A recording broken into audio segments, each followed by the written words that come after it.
हमारे चैनल को सब्सक्राइब करें और बेल आइकन दबाएं।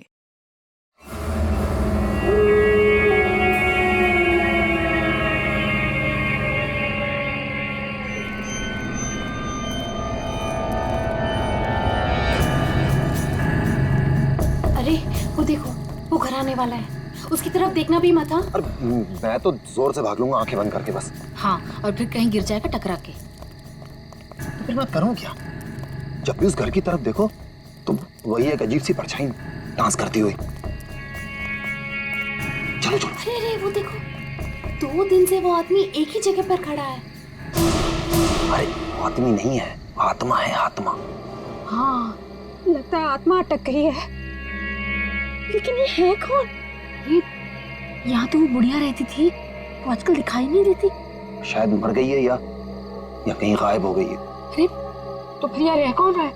उसकी तो एक भतीजी भी थी। अरे हाँ, दोनों यही रहती थी।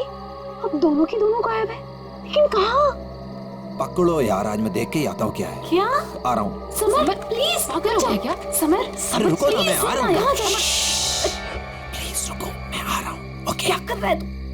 इसको ना कुछ ज्यादा हीरो बनने की आदत है। समर प्लीज मत जाओ। समर समर समर समर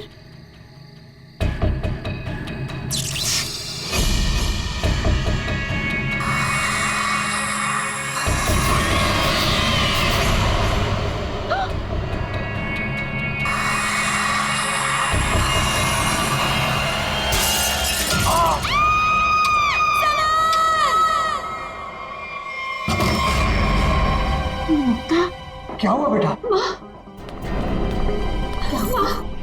हमने वो गूंज महल वाला रास्ता पकड़ा था और वो बेवकूफ समर वो महल के अंदर चला गया था। अरे पर तुम लोग उस रास्ते गए क्यों? बेटा सबर तो ठीक है ना? माँ, किसी ने अंदर से उस पे फूलदान फेंक कर मारा। हम लोग भागकर वहां से आ गए। मैंने गिनी और सबर को बोल दिया कि अब से हम उस रास्ते से कभी नहीं जाएंगे। अच्छा किया बेटा, गूंज महल से दूर रहना ही अच्छा है। आ गए? अरे कहाँ दिन भर आवारागर्दी करता फिरता है तू? भैया घर की हालत देखो क्या हो गई है। माँ की बीमारी की वजह से लोन लेने की नौबत आ गई है। ऐसे फालतू घूमने से अच्छा कोई नौकरी क्यों नहीं ढूंढ लेते? नौकरी मिल गई है मुझे। अच्छा, कौन सी बेटा? कहाँ नौकरी मिली तुझे? भैया कहाँ मिली है नौकरी? जवाब दो। गूंज महल में। ए, तुझे पता है तू क्या बोल रहा है? अरे गूंज महल में जो बुढ़िया रहती है वो मर चुकी है और उसकी भतीजी का भी कुछ अता पता नहीं है। बेटा वहां पे तो आत्माएं रहती है और तू ऐसी जगह पे जाके नौकरी करेगा? नहीं नहीं, तुझे वहां जाने की कोई जरूरत नहीं है। नहीं, तू वहां नहीं जाएगा। माँ, वो बुढ़िया मरी नहीं है और उसी की भतीजी को पियानो सिखा रहा हूं मैं। 50,000 रुपए दे रहे महीने के। 50,000?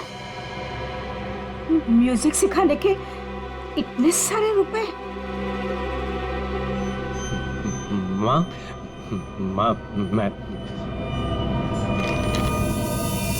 ये 50,000 रुपए एडवांस। अब हमारी सारी मुसीबतें खत्म। भैया पता है आज रात को हमारे साथ क्या? म्यूजिक सिखाऊंगा मैं पैसे कमाऊंगा। म्यूजिक सिखाऊंगा, भैया! पैसे कमाऊंगा। ये लड़का कभी किसी की नहीं सुनता। तुम देख लेना, कोई न कोई मुसीबत ला के रहेगा एक दिन ये। बल्लू को नौकरी मिल गई और उसने मुझे बताया भी नहीं। और ये ऐसे अजीब से बर्ताव क्यों कर रहा है? वो देखो देखो कैसे अपने आप से बातें कर रहा है। पता नहीं किससे बातें करते रहता है। बल्लू, बल्लू। हाँ हाँ हाँ, मुझे जाना होगा समर। बल्लू हमारी बात तो सुनो। मुझे काम के लिए लेट हो रहा है। गूंज महल में मेरा इंतजार हो रहा है। बल्लू, बल्लू, मेरी बात सुनो, वहां मत जाओ। मैं नहीं जानता कि तुम क्या कर रहे हो, लेकिन वहां जान का खतरा है। ये देखो मेरे साथ क्या हुआ है।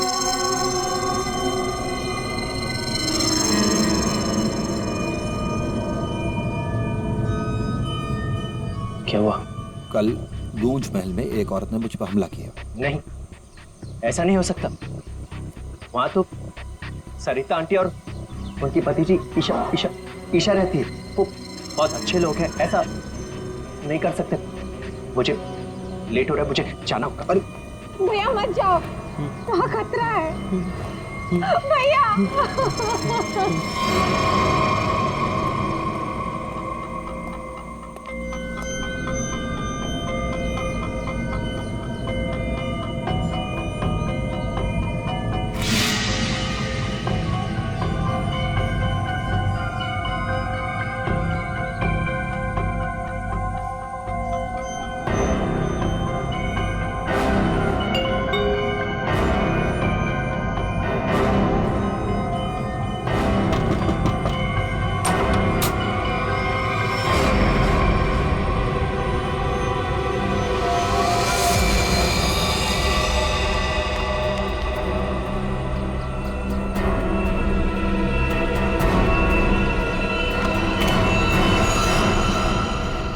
इस लड़के से सारी उम्मीद ही छोड़ दी है।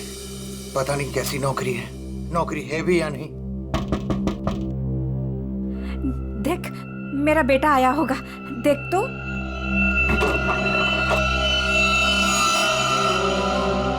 भैया भैया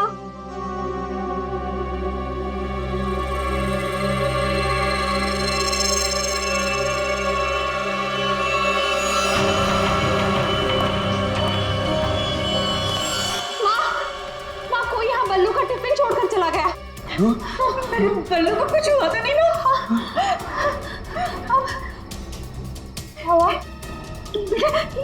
ये क्या है? कौन?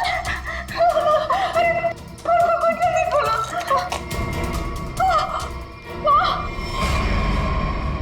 ये है वो गूंज महल जहाँ पे आपका बेटा बलविंदर यानी बल्लू कल आया था और उसके बाद से वो वापस नहीं आया।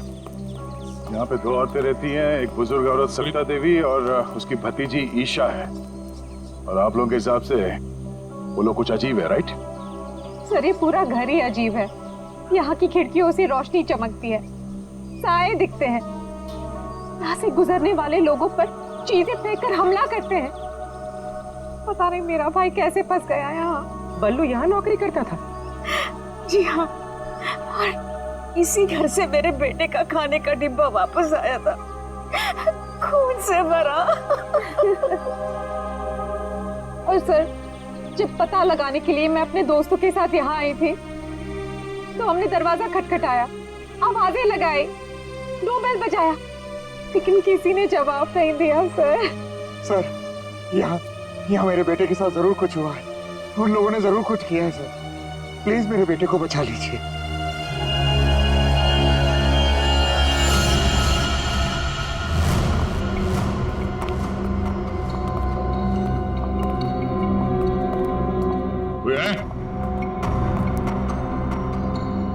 क्या तो कोई दिख नहीं रहा?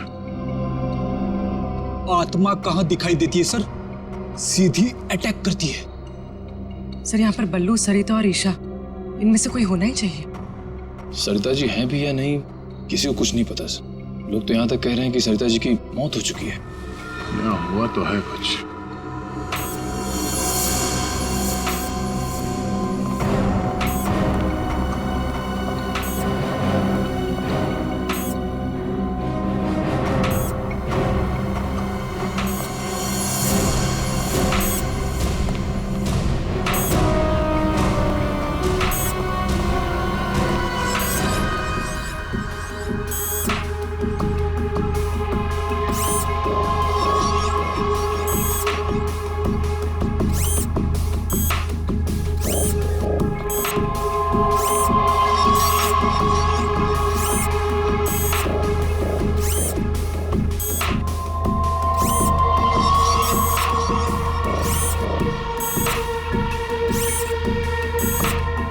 ये क्या है तो ये इंसान ही, मगर मैकेनिकल पुतला बना दिया है। वो ताली बजा रहा है।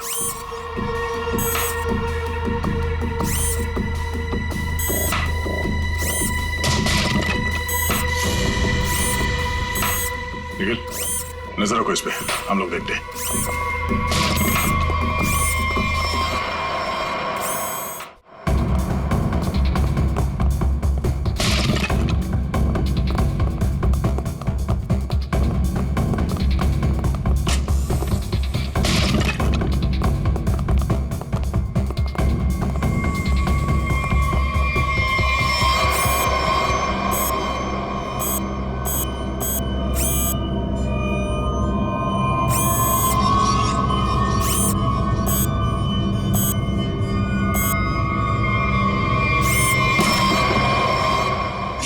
ये क्या है?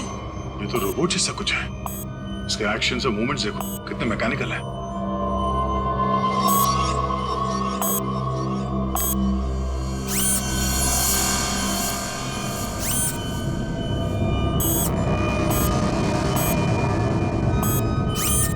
सर ये यहाँ आए कैसे और इन्हें रोकेंगे कैसे? इसे तो टेक्निकली रोका जा सकता है। ये क्या है? पूरी नजर रखना इस पे।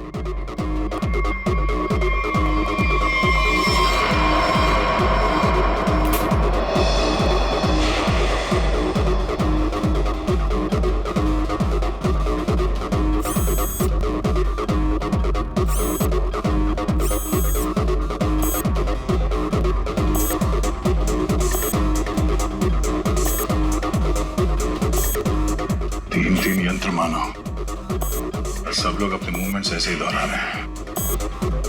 कौन है ये लोग और इन लोगों के साथ ऐसा किसने किया?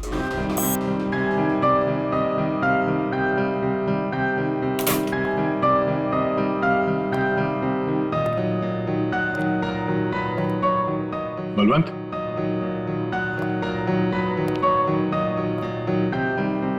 बल्लू, बल्लू,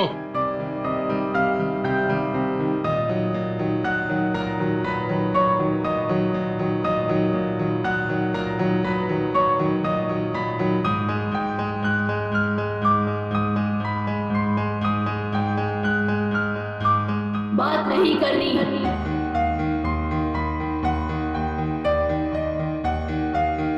क्या हो गया तुम्हें?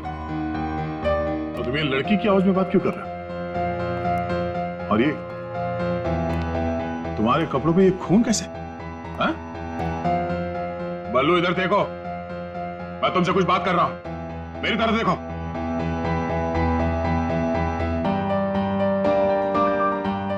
मैंने कहा ना, बात नहीं करनी। पियानो बजाते वक्त मैं किसी से बात नहीं करती। मुझे गुस्सा आता है और फिर मैं सबको मार देती हूँ, मार देती हूँ।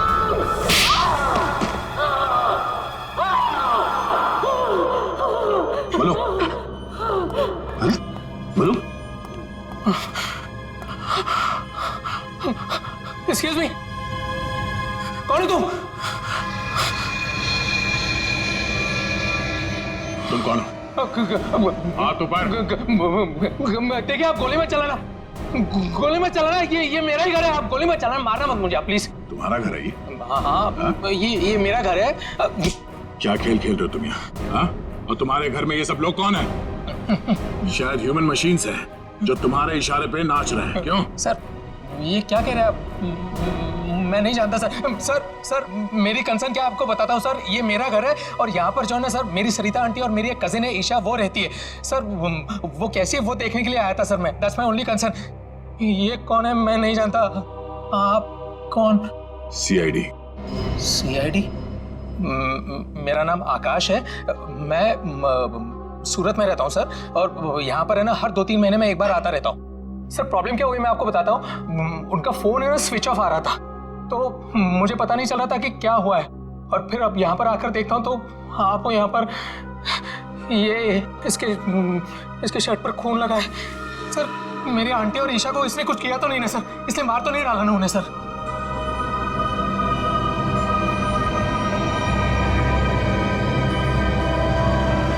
बल्लू, बल्लू तुम सुन रहे हो? मैं तुमसे बात कर रहा हूं।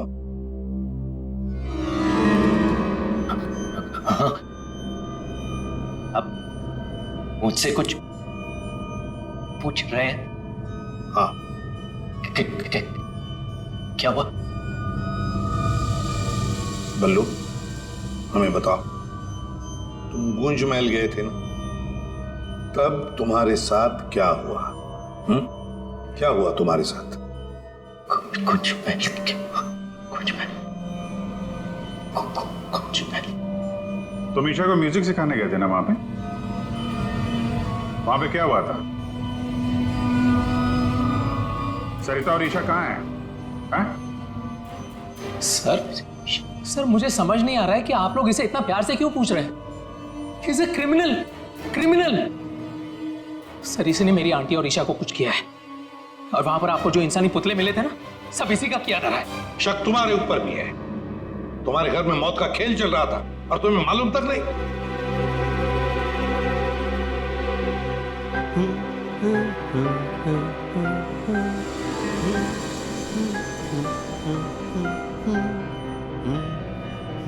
सचिन, वो फोटोग्राफ दिखाओ।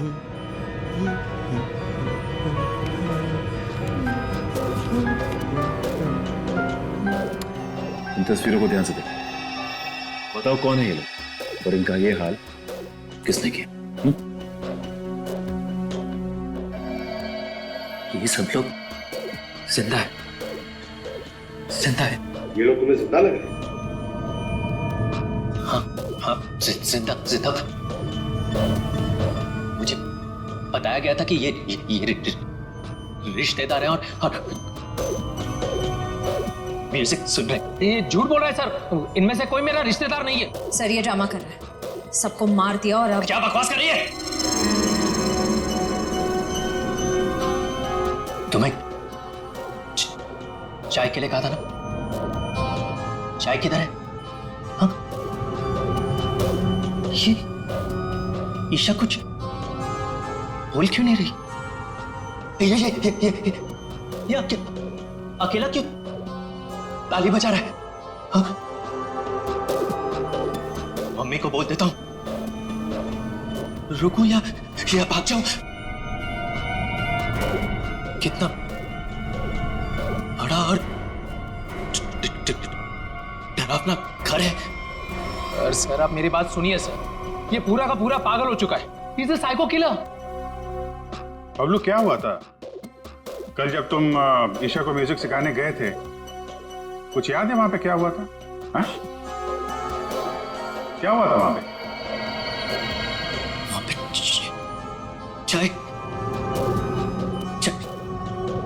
चाय पिलाई थी उसने। हाँ बराबर। चाय। तो फिर ईशा कहाँ गई?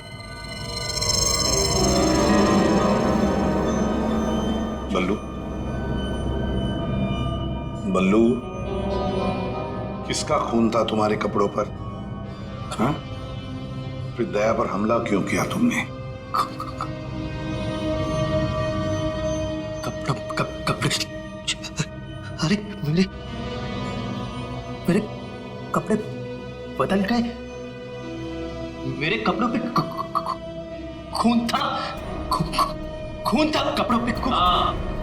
खूनी के कपड़े पे खून ही होता है। एक मिनट, आप जरा उधर चलो। चुप रहिए, बीच में बोली मत। चाय लेके आओ। ईशा को ये आदमी तो किसी भी सवाल का जवाब ठीक दे नहीं रहा।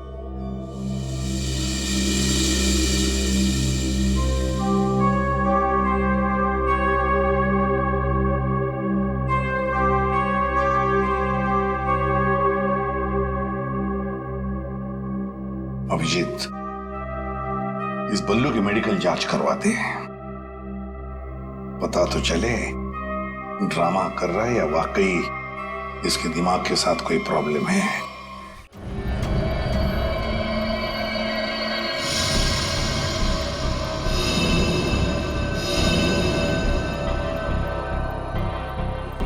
बल्लू की कमीज पर एक लड़की का खून लगा हुआ है। इस कमीज पर जो खून लगा है लड़की का है, ये मैंने पता लगा लिया है।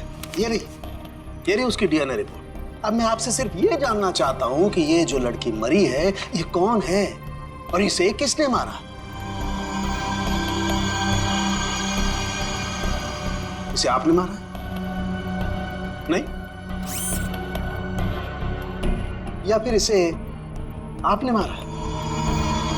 नहीं? या फिर इसे तुमने मारा?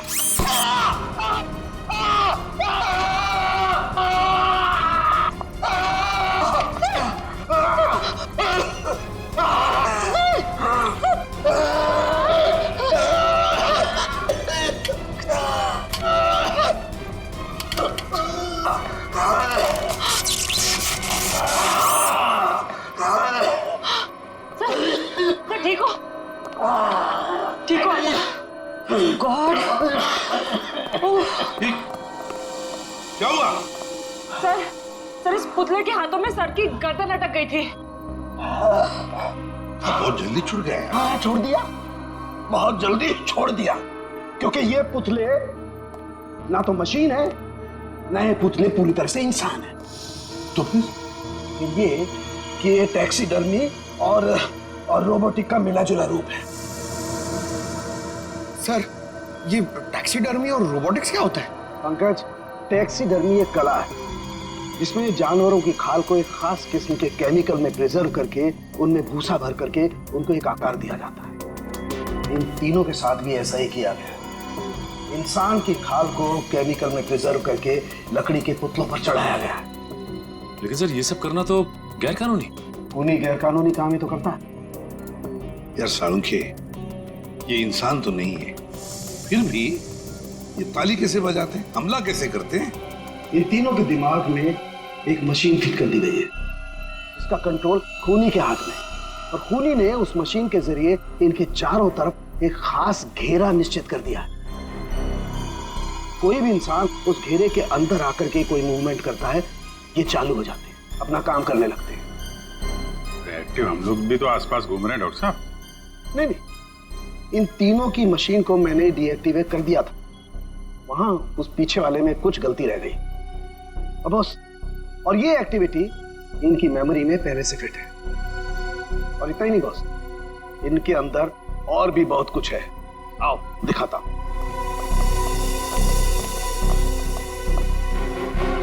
ये देखो, लकड़ी का बुरादा, कॉटन और इसके ऊपर इंसान की चमड़ी।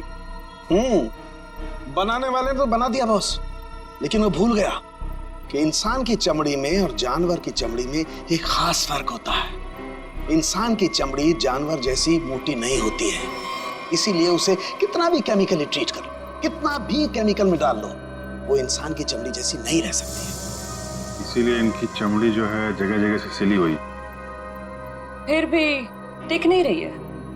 और दूसरी बात, ये सारी चमड़ियां ज्यादा पुरानी नहीं है, बस कुछ ही दिन पहले इन्हें मारकर निकाला गया है। पर उस घर का तो कोना कोना छान मारा गया था। एक भी ऐसी लाश नहीं मिली जिसकी खाल उधेड़ दी गई हो। वो कहीं और बनाता है ये ह्यूमनॉइड, अपने घर पर नहीं। तीनों की कोई मिसिंग रिपोर्ट नहीं है, कोई आईडी वगैरह नहीं मिली। है कौन ये लोग? तारिका जी, ये जो कपड़े पहने थे इन लोगों ने, उनसे कुछ पता चला आपको? कुछ खास नहीं, तीनों के कपड़े से बस एक लेबल मिला है, किसी टीएल टेलर का लेबल है। TL Taylor?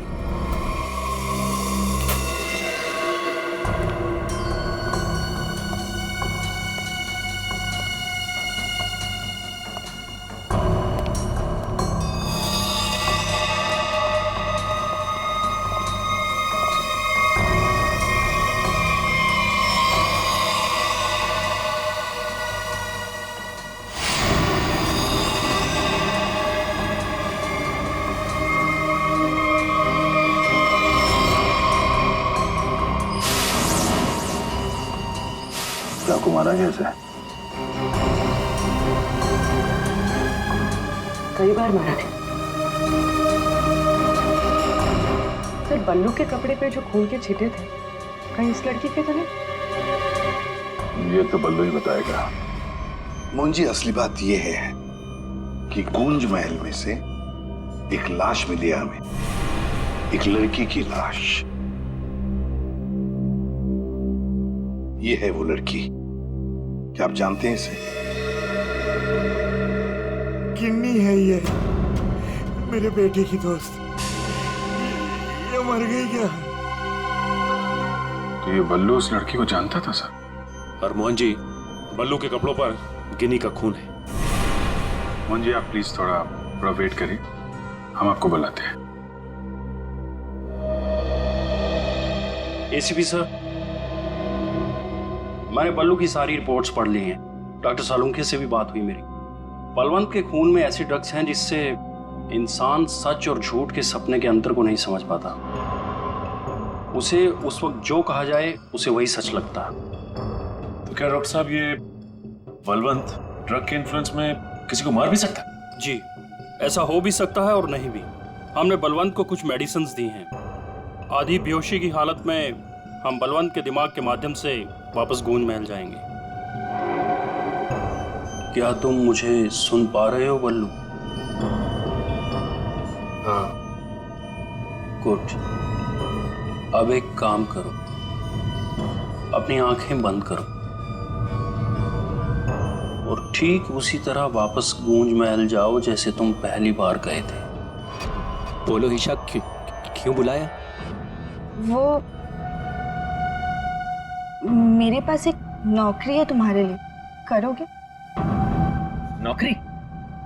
हाँ, तुम म्यूजिशियन हो ना, पियानो बजाते हो, मैं जानती हूँ।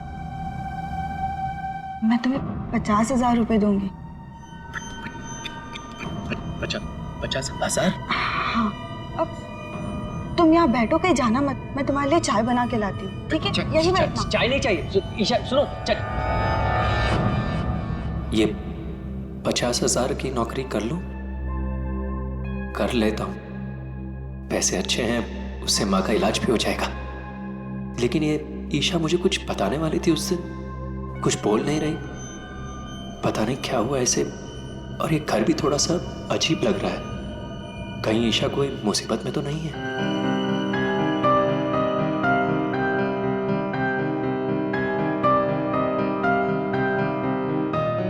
शायद यही ईशा की आंटी है, Sarita ji. Excuse me ma'am. Hello. अच्छी ट्यून है।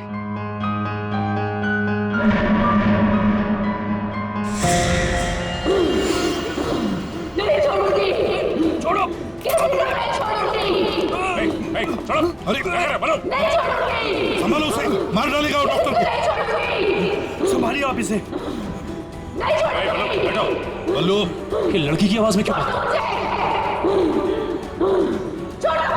डॉक्टर साहब, नहीं छोड़ूंगी। पकड़िए आप इसे। किसी को नहीं छोड़ूंगी।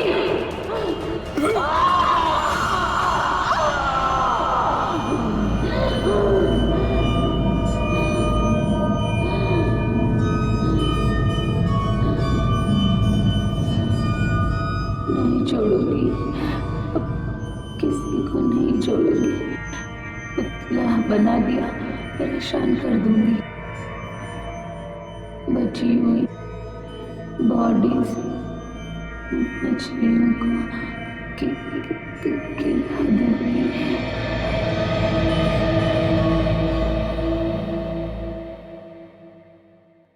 डॉक्टर साहब, क्या हुआ क्या है इसे? हाँ? ये से अचानक से औरत की आवाज में क्यों बात करता है? जब तक बल्लू पियानो तक नहीं पहुंचा था तब तक ये ठीक था, लेकिन जैसे ही इसके दिमाग में पियानो की आवाज सुनाई दी, ये कोई और बन गया। आपके कहने का मतलब है कि पियानो की आवाज सुनते ही ये बल्लू अपने आप को खूनी औरत समझने लगता है। मतलब ये किसी के वश में है, किसी ने हिप्नोटाइज किया है इसे। क्या लगता है आपको डॉक्टर साहब? हाँ, ये टेलर्स का पता चल गया सर, जिसने तीनों मानव मशीन के लिए कपड़े बनाए थे सर। अच्छा, DL टेलर्स।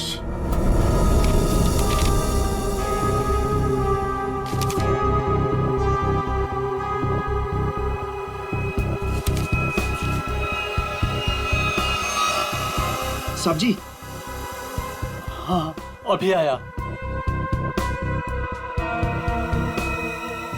देखिए सर, ये ऑर्डर एलपी प्रोडक्शन का है। 19 दिसंबर 2015 को कपड़ा दिया था और 1 जनवरी 2016 को 5 कॉस्ट्यूम और नाप भी है और ऑर्डर देने वाली का नाम भी है, रॉबी का, और फोन नंबर भी है सर। 91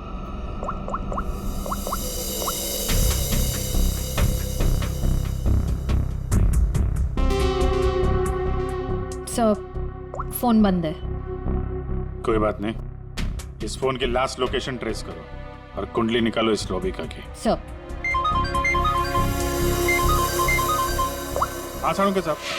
अभिजीत, इन ह्यूमनॉइड्स में हमें भूसे के साथ साथ 2 और खास चीजें मिली हैं। एक तो एक खास कागज के टुकड़े, ऐसा कागज जिस पर न्यूज छपती है, अखबार में काम आने वाला कागज, और दूसरा समुद्र के नमक के कुछ अंश।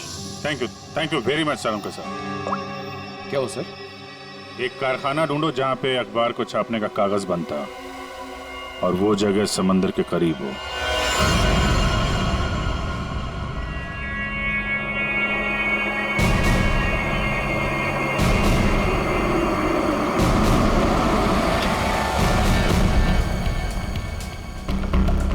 समंदर के किनारे पेपर मिल,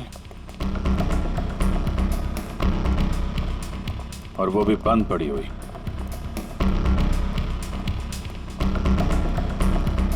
सर यहाँ पे ये पेपर और ये पेड़ की छाल और वहां पर कपड़े, यहाँ तो वो हर वो चीज मौजूद है जो मानव मशीन के अंदर भरी गई है। सर हो सकता है उस क्रिमिनल के काम करने की जगह यही हो जहां वो पुतले बनाता था। क्या पता वो अभी भी कहीं आसपास ही हो। मगर वो जगह कहाँ है? यहाँ तो सिर्फ पुतले में भरने का सामान है ना। वो टैक्सी डमी की जगह और वो रोबोट बनाने की जगह, वो कहाँ है? पुतलों में भरने का सामान यहाँ है तो वो जगह भी यहीं कहीं होगी। ढूंढो।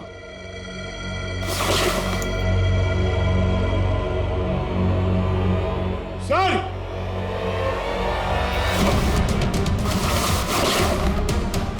सर!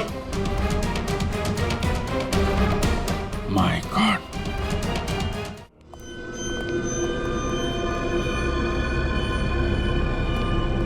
तो ये वो जगह है जहां पे ह्यूमन मशीन बनाई जा रही है।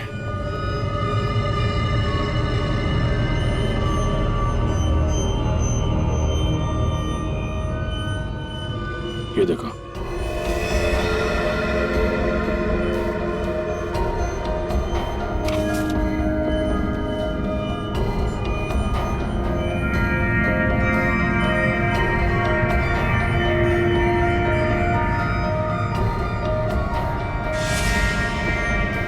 पूरा मैकेनिज्म है यहाँ पे।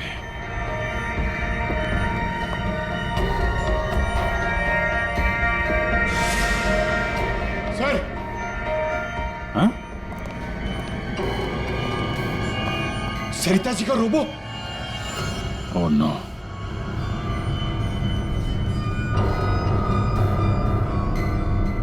सर जल्दी आइए।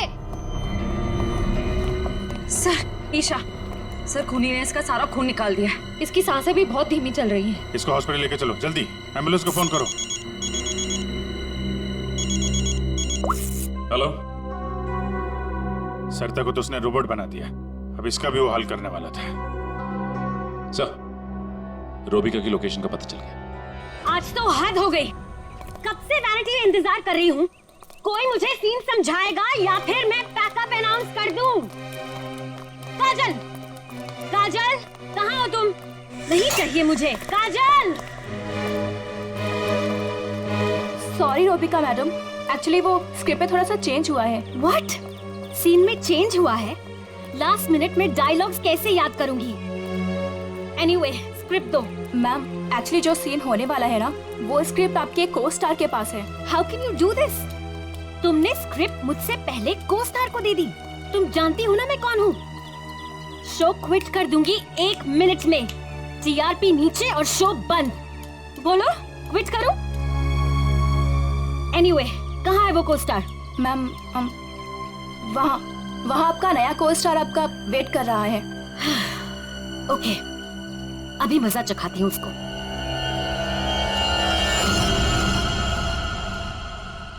हेलो, कोई है? यहाँ तो कोई नजर नहीं आ रहा। हेलो, कोई है यहाँ पर? हेलो, हेलो, कोई है? पता नहीं ये काजल भी ना यहाँ क्यों भेज दिया मुझे।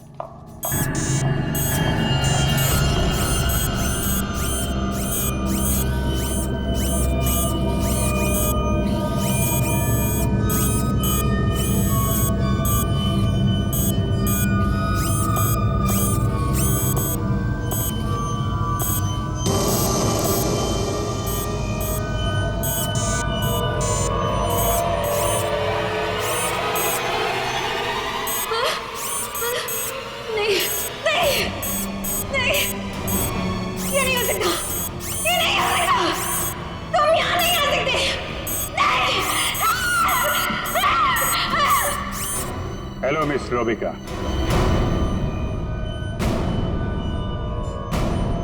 कौन हो तुम सब? और ये सब नाटक क्या है? हमें छोड़िए, आप ये बताइए कि आपने ऐसा क्यों कहा कि ये यहाँ नहीं आ सकते? आप जानती हैं ना? वो मैं डर गई थी, इसीलिए मेरे मुंह से कुछ भी निकल गया। सच बोलिए, सीआईडी से हम लोग। सीआईडी?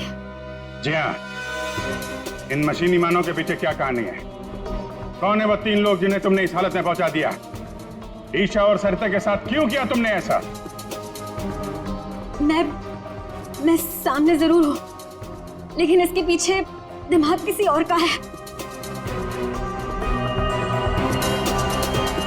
किसका है?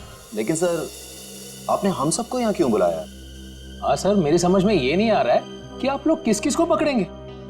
कभी बल्लू पर शक, कभी हम लोगों से पूछताछ। आखिर आप लोग चाहते क्या है ना? कुछ तो बताइए सर, ये सब किसने किया है? सारे सवालों का जवाब मिल जाएगा, लेकिन यहाँ आप लोगों को बुलाया है एक कहानी सुनाने के लिए। कहानी? जी हाँ, कहानी। कहानी एक इंसान की जिसका दिमाग बड़ा शातिर था। उसके दिमाग में एक प्लान पल रहा था, लोगों को मारना, फिर रोबोटिक्स और टैक्सीडर्मी के जरिए उन्हें वापस जिंदा करना। और ऐसे में वो मिला एक खूबसूरत लड़की से, जिसकी एक बेरहम आंटी थी जो उसे बहुत तंग कर रही थी। उस लड़के के दिमाग में एक आइडिया आया। उसने उन दोनों को एक बहुत बड़े कोठी में शिफ्ट करवा दिया।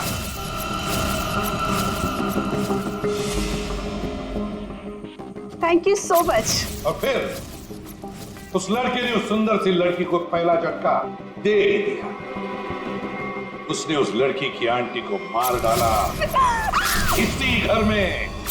इस तरह लड़की की आंटी बन गई इस लड़के का पहला कामयाब आविष्कार। उसके बाद में उसने कुछ लोगों को और भी अपने एक्सपेरिमेंट का निशाना बना दिया। हैरानी की बात यह है कि वो सब उसके वो दोस्त और कलीग्स थे जो उसके साथ विदेश में काम करते थे।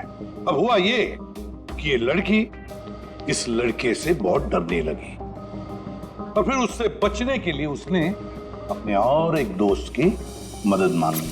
ऐसे रो मत, मैं हेल्प करूंगा तुम्हारी, तुम बताओ क्या करना। और जब खूनी को ये बात पता चली तो बहुत भड़क गया। प्लीज मुझे मत मारो, मुझे छोड़ दो प्लीज। उसने उस लड़की को कैद कर लिया और उसके दोस्त को बेवकूफ बनाया। उसने उसे ये एहसास दिलाया कि ये सब कुछ जो हो रहा है वो उसी की वजह से हो रहा है। तो तुम जैसा बोलोगे मैं वैसा करूंगी, प्लीज मुझे जाने दो। और उस बेचारी लड़की ने अपने मददगार दोस्त के चाय में ड्रग मिलाकर उसे हिप्नोटाइज करना शुरू कर दिया। मैं जैसा बोलूंगी तुम वैसा ही करोगे, मेरी हर बात मानोगे तुम, है ना? दिलचस्प कहानी। सर ये कहानी तो इस घर की और बल्लू की है। हाँ, सरिता, ईशा और उस खूनी की कहानी है ये। लेकिन सर वो खूनी कौन है? वही तो, खूनी कौन है कौन खूनी?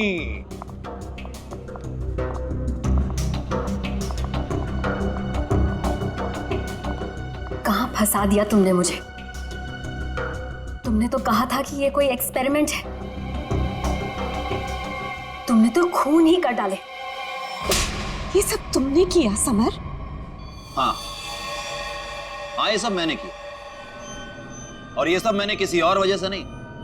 ये सब मैंने सिर्फ इसलिए किया क्योंकि मैं चाहता हूं कि साइंस की दुनिया में मेरा नाम सुनहरे अक्षरों में लिखा जाए, और कि मेरे इतने बड़े एक्सपेरिमेंट को वो लड़की, वो ईशा बर्बाद कर देना चाहती थी, और इसके लिए उसने उस बल्लू से मदद भी मांगी। और तुमने बल्लू के चाय में वो ड्रग मिलाकर उसके दिमाग में ये बात बिठा दी कि वो एक औरत है और उसे लोगों को मारना है, और उसके लिए ट्रिगर थी पियानो की वो धुन। बल्लू को लगभग मेरा पूरा राज पता चल चुका था, ठीक है, और गिन्नी को पड़ी हुई थी बल्लू को बचाने की। तो अपने एक्सपेरिमेंट को बचाने के लिए मुझे को दोनों को मारना ही था। और आप बताइए, अब जो लोग मर चुके हैं उनका असली कातिल भी तो चाहिए ना लोगों को। बस इसीलिए मैंने बल्लू को फंसा दिया और गिन्नी को मार दिया। साइंस की दुनिया में अपना नाम सुनहरे अक्षरों में देखना चाहते थे तुम। दिमाग तो था, है, पर क्या करें, विकृत है, विकृत। अपने इस घटिया एक्सपेरिमेंट के लिए न जाने कितने मासूम लोगों की जानें ली तुमने। तुम्हें जीने का कोई हक ही नहीं है। फांसी होगी तुम्हें, फांसी। For more updates, subscribe to our channel, click the show links and enjoy watching the videos.